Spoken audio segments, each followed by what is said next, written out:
Welcome to another episode of The Shack Show, and in this episode I'm going to be going over the line that I use both for my leaders and for my main line on my reels. I like to keep things pretty simple as far as the line that I use goes. I use two different styles. I use a fluorocarbon for my leader and one specific braided line for my main line, and we're going to get into that in depth and why I use that. The different pound test line that I use for both braided and monofilament and why. My big change from using super heavy gear and then now starting to use a lot lighter stuff to fish the same structure that I was using heavy gear for. So let's kind of dive into it. Let's start with my fluorocarbon leaders. So I use fluorocarbon, and there's a reason for this. A lot of guys say, oh, use fluorocarbon because it's more see-through. Use fluorocarbon because the fish are going to be more finicky on monofilament, and really none of that matters, honestly. Like, you can use purple, green, blue, like red, any like bright fluorescent color, and the bass are not going to care. The only thing that matters, really the only thing that matters to me, is stretch and abrasion resistance. That is 100% the only thing that matters to me. Abrasion resistance is probably number one, and then stretch is probably number two. The reason I don't use monofilament is because monofilament stretches like crazy. And when I'm hook setting into a fish, I don't want my line to slip, both from my drag and also from the stretch of my line. It's the reason I don't use, one of the many reasons I don't use monofilament as my main line on my reels.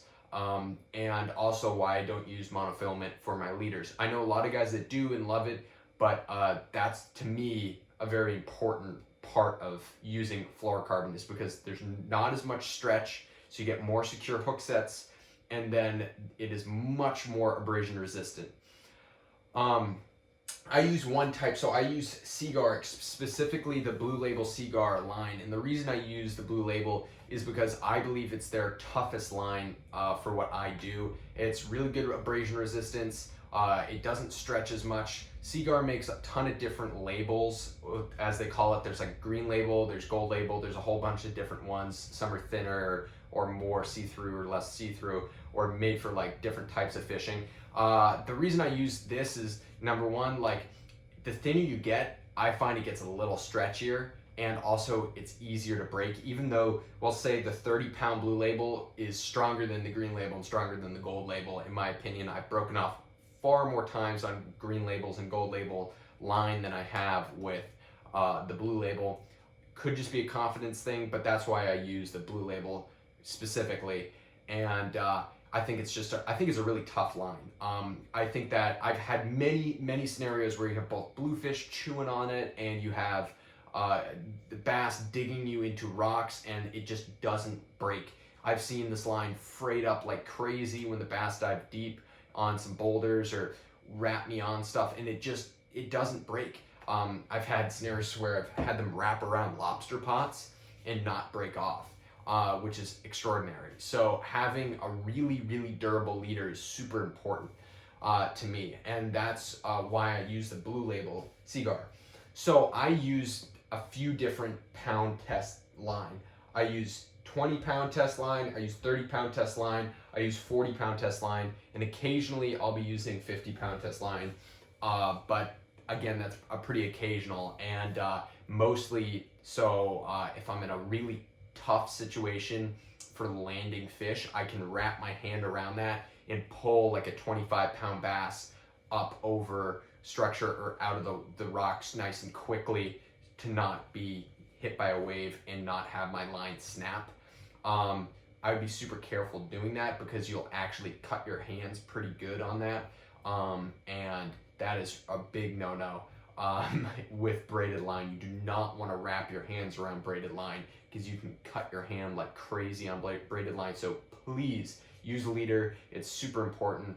I know a lot of guys tie direct. I'm not going to get into any sort of knots here, other than maybe I'll talk about how long I like to have my leaders for different scenarios. But other than that, like, I'm not going to get into really knots in this episode. We'll do a whole other talk on the knots that I've used, on the ones that I have confidence in. I have other videos on my channel about the knots that I use, but specifically, I've kind of scaled everything back and down to be even more simple, because I like to get the job done as simply as possible, but with stuff that's still really high quality and is not gonna fail on me. And that goes for both the line, the knots, everything, rods, reels, all my tackle. I try to keep pretty simple, but most important to me is it not failing. And if I have to have a very nice setup for that, like a Van Staal reel won't fail on me most of the time. I've had it happen a few times, but for the most part, like a Van Staal reel will not fail, which is super important. Okay, so I'll just quickly talk about the different places that I'd use all these different lines and times of season that I would be using heavier stuff or lighter stuff depending on what's going on. Okay, so let's start with the spring. The spring, I'm going to be fishing a lot in the estuaries. I'm going to be fishing a lot off the sandy beaches. The bass are not going to be any bigger than 35 inches until end of spring, early summer, and then I'll end up upgrading to what I'd fish for the bulk of the season. But to start the season off, fish are really small. You can probably even go lighter. I've even fished 12-pound test leaders for striped bass in the spring in the estuaries when they're really small. I'm talking about last few weeks of April into the beginning of May for us on Cape Ann, which is like North Shore, Massachusetts. We have a much later spring than a lot of people, pretty far north. But when the bass do show up, they're really small for a while, and then they start getting bigger and bigger. So for the most part, I'm going to be using 20-pound fluorocarbon as my leader. It's always going to be fluorocarbon, but for the most part, 20-pound is what I start my season off with. And the reason for that is I'm going to be throwing a lot of smaller stuff like little spooks, small paddle tails, and that type of deal. And having lighter line like that makes it a lot easier to work spooks like Rebel jumping minnow, which is almost a freshwater spook and is a freshwater spook in many places. So that's why I'm using very light gear. It makes it a lot easier to work a spook when it is very lighter. It's much lighter line. I guess the lighter the line is for fluorocarbon, because it is stiffer than monofilament, the lighter the line is, the easier it is to work a plug. So I start with the 20-pound test in the spring, and I fish that probably until the last few weeks in May, and then we start seeing a lot of bigger bass move in. And then I'm going to be fishing in the estuaries and on the beach. Well, mostly in the estuaries. I'll be fishing during the day, 30-pound fluorocarbon. And same thing goes during the day on the beaches. Yeah, you can land a really big bass with 30-pound fluorocarbon, especially in those two areas. It's still a little scary for me on 30-pound test line. That time of the year, you can literally catch, you can catch the biggest bass of your season that time of the year. And I caught a bunch of really nice bass pushing 40 pounds this spring in the last week of May to first week of June. So there are some serious fish around at that point. And you don't really want to mess around too much at night with super light gear. So at night, I'm going to immediately be upgrading in those spots to 40-pound fluorocarbon. And this is not because I'm worried about the bass breaking me off in the estuaries or off the sandy beaches, but it's more because when a big bass grabs your plug and it's rolling all over the place, it could potentially put enough tension in your line to easily break 30-pound test line, even though I'm using much lighter gear still. Then I'm probably only giving it 6 pounds of drag for the most part, and I'm still whipping these bass in a pretty short order. I mean, none of these fights are going over 2 minutes. I'm able to stop even a 40-pound bass in about 2 minutes. So if you're worried and concerned about me fighting fish too long with 6-pound test, I fight my fish really hard. I try to really turn them and get them in quick. So that's why I like to use 40-pound test line. Also, they have pretty sharp mouths, not sharp, but they have abrasive mouths that with 30-pound braid, a really big bass could potentially fray the line enough if it takes the lure or the eel or whatever you're fishing in deep. It could potentially fray your line enough to snap off with 30-pound fluoro. So then I'm going to be fishing 40-pound fluorocarbon from then until probably mid to late October. And the reason for that is you can still get some really big bass in October. And this is like for the most part what I'm going to be using. Now, on occasion, I will then between June and October pull out 50-pound fluoro, and the reason for that is there's a few spots that when there's hurricanes that move through, I fish extremely sharp rocks where I need that a little extra abrasion resistance, and I'll do extra long leaders. I'll go to like 4-foot long leaders that time of year, or when I'm fishing like either a hurricane or a scenario where there's super big surf. I'm gonna be bumping up my gear just a little bit as far as my leader goes. The braid is gonna stay relatively the same. I will actually bump up to 50-pound braided line, but we'll get to that.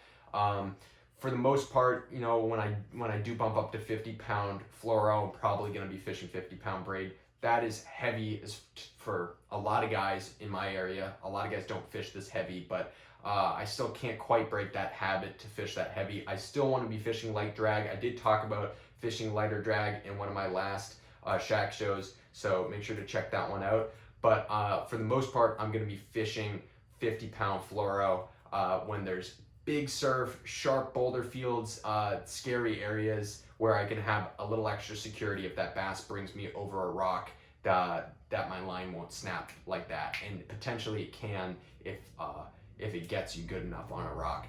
So that's when I would be fishing 50-pound fluoro.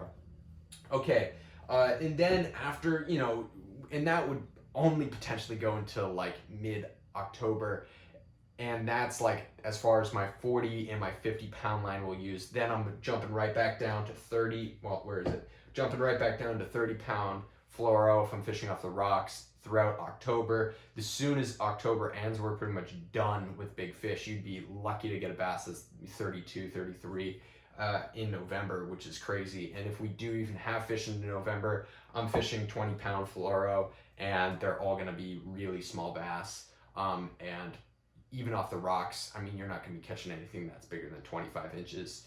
I'm fishing light gear at that point too. Okay, so let's get into braided line.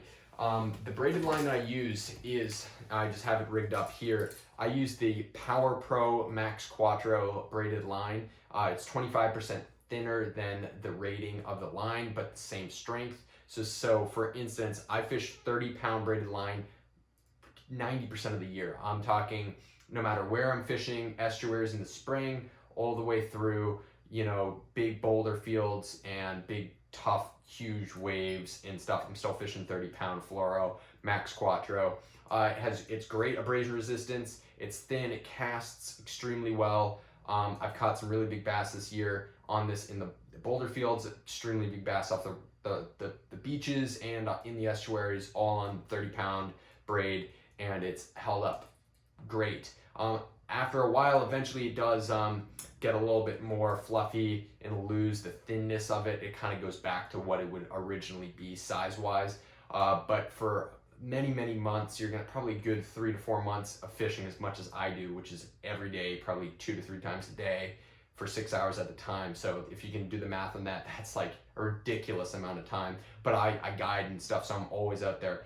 Anyway, but I'll be using this for the majority of my season, 30-pound fluorocarbon.